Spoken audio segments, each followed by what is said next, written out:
I was just begging David to offer the audience some relief from that sort of, I think after a while you kind of get tired. Um, and so he said, all right, well, he used to call me crybaby because anytime that I would put up like an eye light for Jody or, Right. Something, all right, bring out that crybaby light of yours.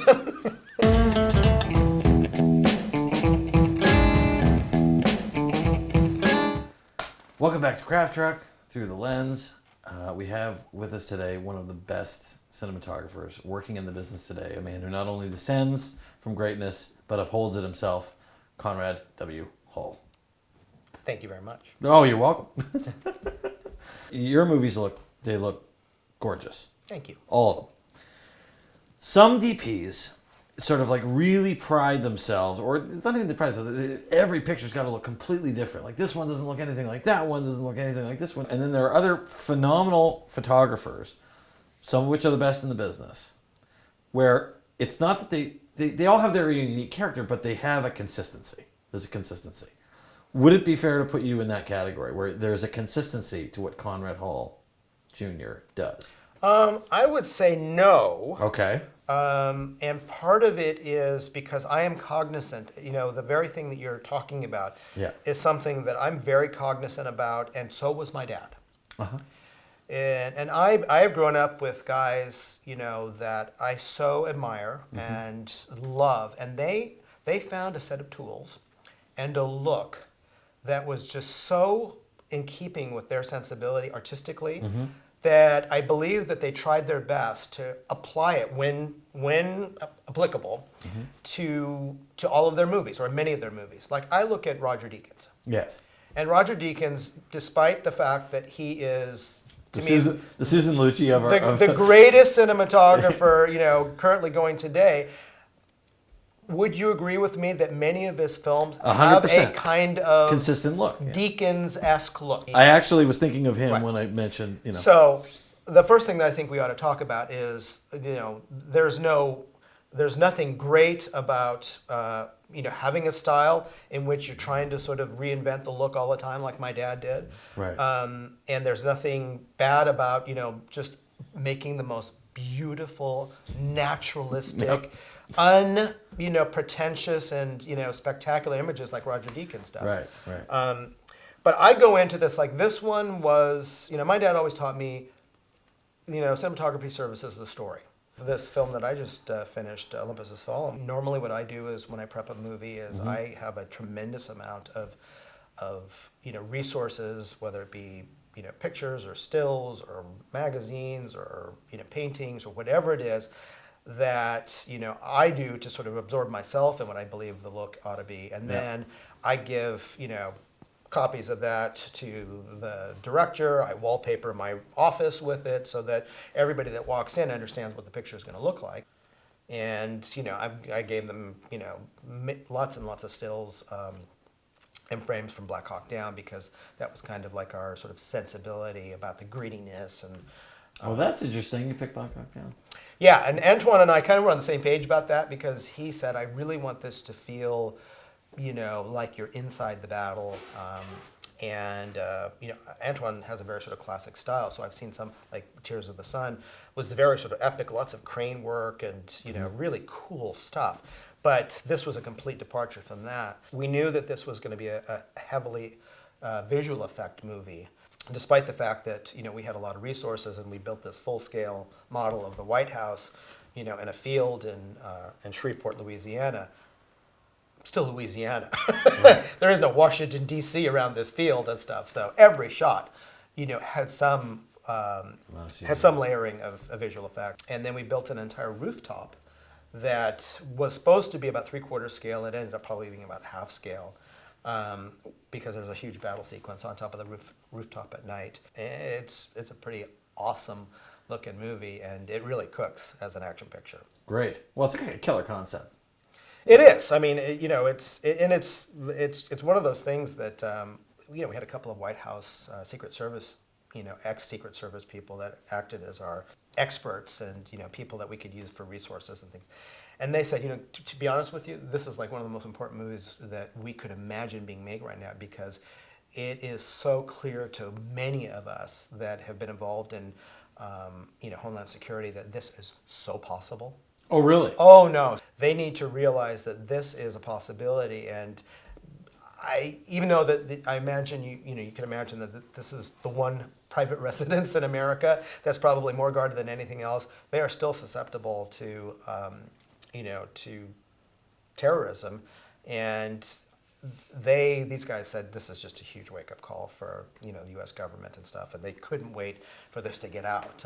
I never looked at it. That's why I just thought it was a cool concept. That's a good story. Blow up our whole White House.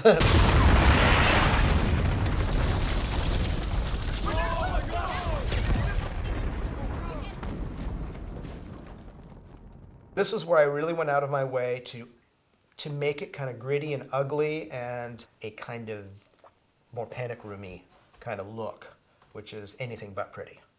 Let's talk about Panic Room then. How did you go about making that movie look so gritty? Because it did. It felt like you were right down into the grain of the stock, and you were living it. It was uncomfortable, because there are ways to achieve, somebody says, I want to make this look dark. Right.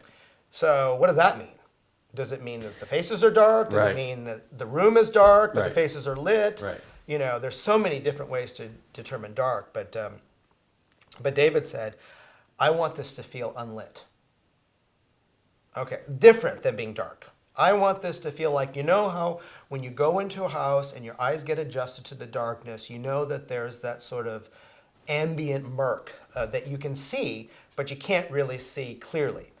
There were times, certainly, when I really felt like we overextended ourselves. This was Fincher's, Hitchcock popcorn movie. Right. And he was so excited, to be able to be in one place, one set, one night, and he realized, this was a chance for him to flex his muscles, camera-wise. And I did think we may have overextended ourselves in certain areas because sometimes it does, take you out. But I do, I so appreciate him because he has such tremendous visual panache, and yet when you really think about it, and you look at his earlier work and rock videos and commercials and things like that, he so reins himself in, in terms of when you look at Fight Club or Seven, Panic Rooms.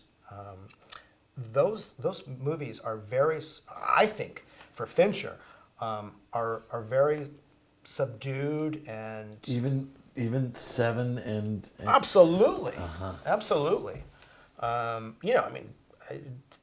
David's talents. I don't think he's ever really shown you them what he could do on a film.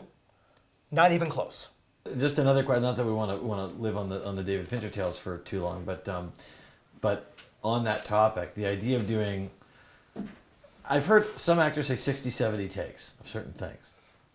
You're looking through the lens at some of these 60, 70 takes. Just so that somebody watching this now can understand, what is it about to do those? It's not just about let's do more for the sake of doing more. What was it about doing that many takes? What was it? What's the reason? I have no idea. You? All I know. Yeah. We did have a take or a shot of an insulin bag with all these things being thrown out of the panic room and slid across the floor, and we had 2 cameras and we shot it 108 times. Sorry. It's amazing. Isn't it? And we sort of feel the same way. At a certain point, you realize take 5 nailed it. Right. Certainly by take 15, you've got it nailed 2 or 3 or 4 separate times, and so we would make games out of it because we knew that this was going to go on and stuff. So we'd all have our little number. We'd throw it into a hat, and then by the end, These are great stories. But you know what? That's David. Jody knew that. And the results speak for if you themselves. have to do 44 takes, Yeah. I have enough respect for the position of director, Yeah. how hard that is. Yeah. And I also have so much respect for David as a director that if he wants to do 108 takes, with 2 cameras on an insert, bring it on. Let's talk a little bit about other parts of the movie, Panic Room. Is there any particular sequence that you were just delighted with, that you looked at your work and you went, oh, this just looks really, really great?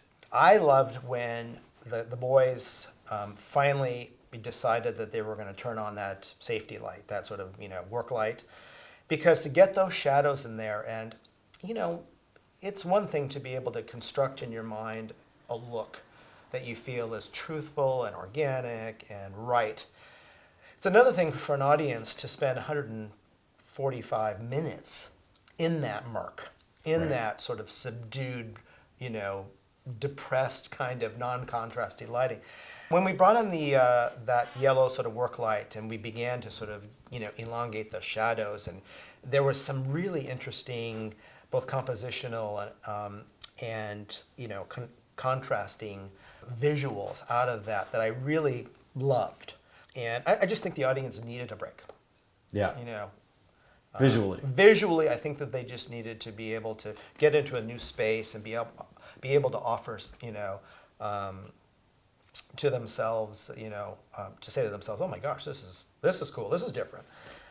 Because to be in one place for an entire night and never really see much change, I think, for an audience that story better cook and really be told well, because I think they might get a little bit visually antsy at not, seeing something that evolves somehow. Right.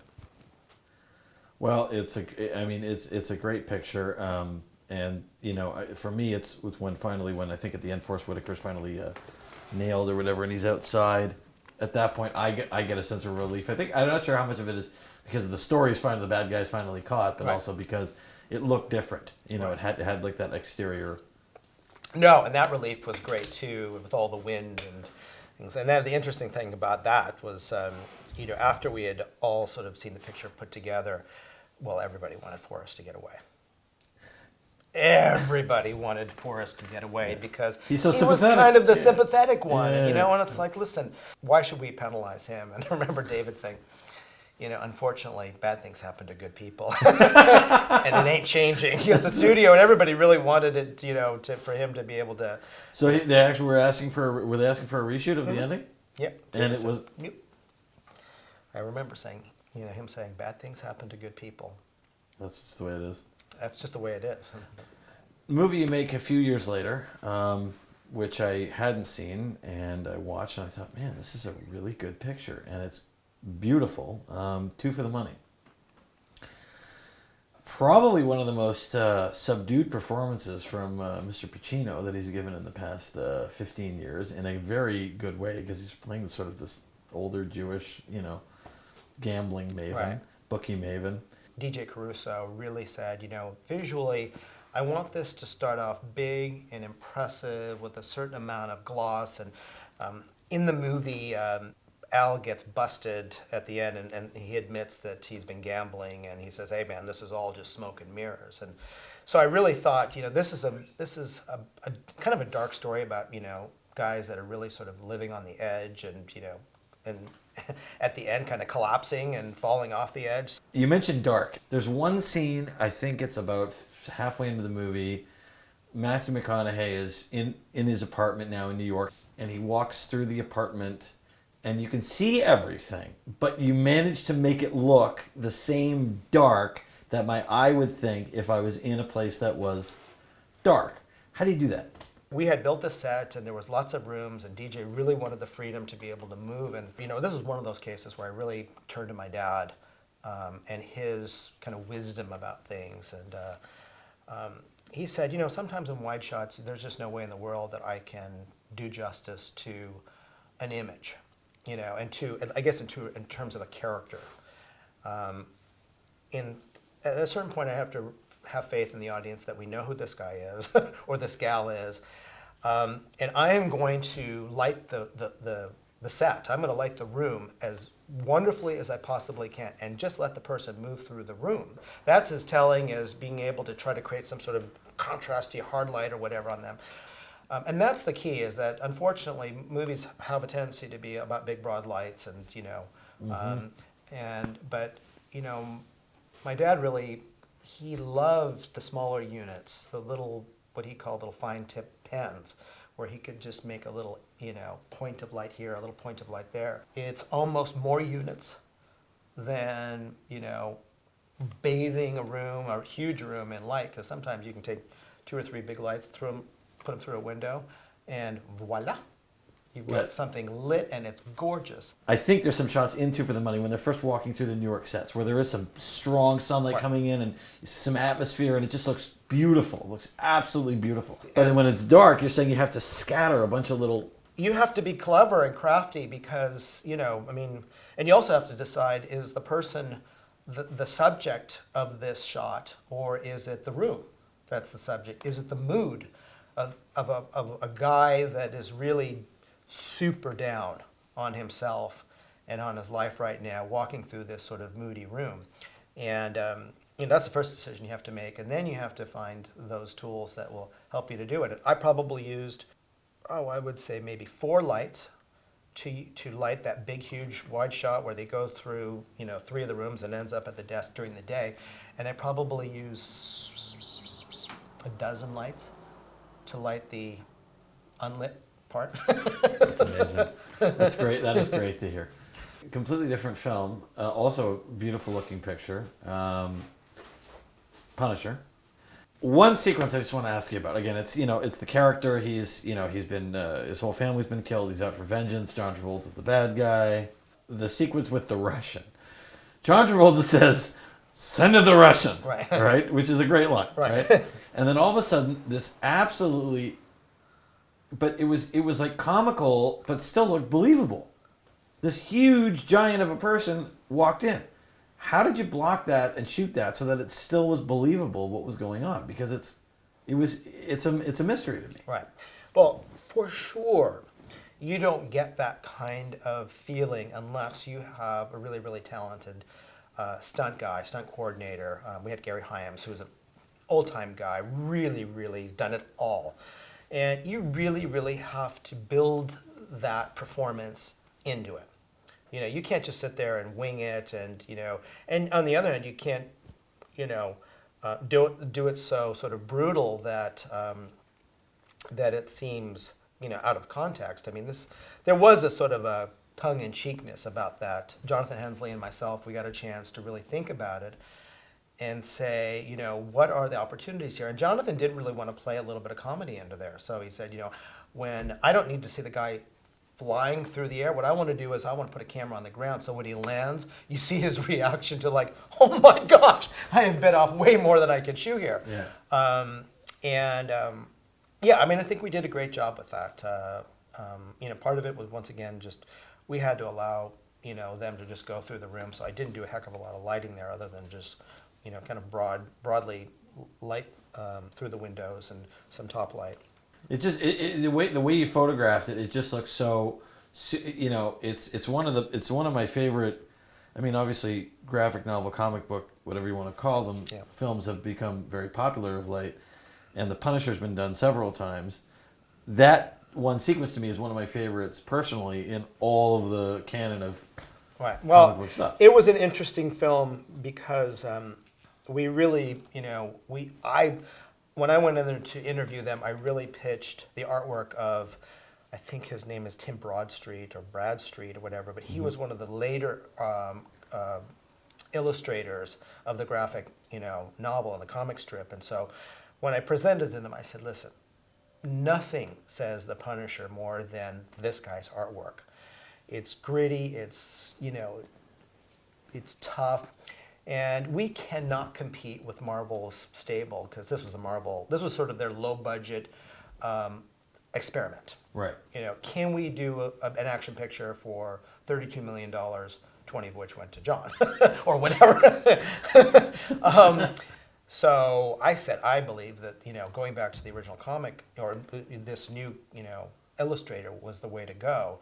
And, we should have shot that Pittsburgh or, Cleveland or some really gritty, earthy, urban environment. Center, yeah.